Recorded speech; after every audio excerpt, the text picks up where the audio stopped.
আসসালামাইকুম ভিউয়ার্স, কেমন আছেন আপনারা? আশা করি সবাই ভালো আছেন। তো আমি আজকে আপনাদের সঙ্গে যে বিষয় নিয়ে আলোচনা করব সেটা হচ্ছে এনটিআরসি এর গণবিজ্ঞপ্তি ২০২২ সালের গণবিজ্ঞপ্তি, যেটা ৬ ফেব্রুয়ারি ২০২২ খ্রিস্টাব্দে প্রকাশিত হয়েছে মন্ত্রণালয় কর্তৃক।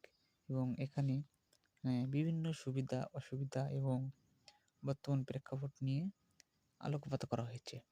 তো বিশেষ গণবিজ্ঞপ্তি ২০২২ সালে সমগ্র দেশের বেসরকারি শিক্ষা প্রতিষ্ঠান, স্কুল, কলেজ, মাদ্রাসা ও কারিগরি ব্যবস্থাপনা সমের প্রবেশ পর্যায়ের এনটিআরসি এর তৃতীয় গণবিজ্ঞপ্তি ধারাবাহিকতায় নিম্নবর্ণিত শূন্য পদ পূরণের লক্ষ্যে শিক্ষাগতি আগ্রহী নিবন্ধনকারী প্রার্থীদের নিকট থেকে নিম্নলিখিত শর্তে অনলাইন আবেদন আহ্বান করা হচ্ছে।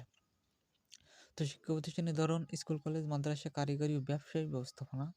পদের ধরন হচ্ছে এমপিও ১২,৮০৭ এবং নন এমপিও ২৩৫৬, মোট ১৫,১৬৩টি পদ ফাঁকা আছে। ১৫,১৬৩টি সারা সমগ্র দেশ থেকে শিক্ষক অর্থাৎ নিবন্ধনধারীরা আবেদন করার সুযোগ পাবে।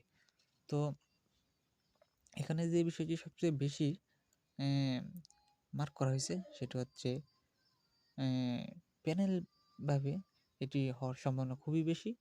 তো প্যানেল হলে বেশিরভাগ শিক্ষকেরা হয়তো বা লাভবান হতে পারে, যে তারা একটা দল নিয়ে এবং তাদের সামগ্রিক কাঠামো নিয়ে তারা সেটি পরিচালিত হতে পারবে, যার ফলে শিক্ষকরা সুযোগটাই বেশি ভোগ করতে পারবে।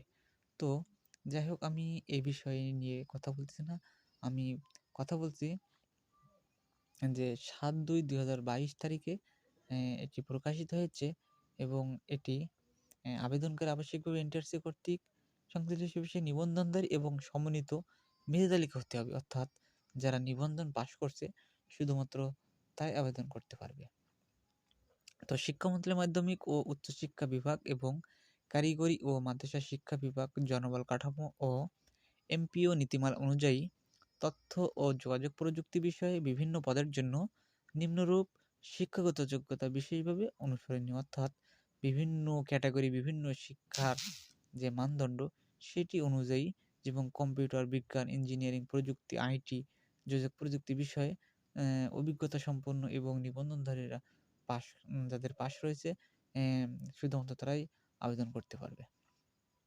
এবং সেটি কোনো স্বীকৃত বিশ্ববিদ্যালয় হতে হোক, এবং অর্থাৎ নিবন্ধনধারী অর্থাৎ কোনো কলেজ, মাদ্রাসা থেকে এগুলো সার্টিফিকেট সনদ থাকা লাগবে, এবং সমগ্র শিক্ষা জীবন একটির বেশি তৃতীয় বিভাগ গ্রহণযোগ্য হবে না। অর্থাৎ আবারও বলছি, সমগ্র শিক্ষা জীবনে একটির বেশি তৃতীয় বিভাগ সমান গ্রহণযোগ্যতা হবে না। অর্থাৎ যে কোনো ইয়ার একটি যদি তৃতীয় বর্ষের হয় তাহলে সেটি প্রবলেম নাই।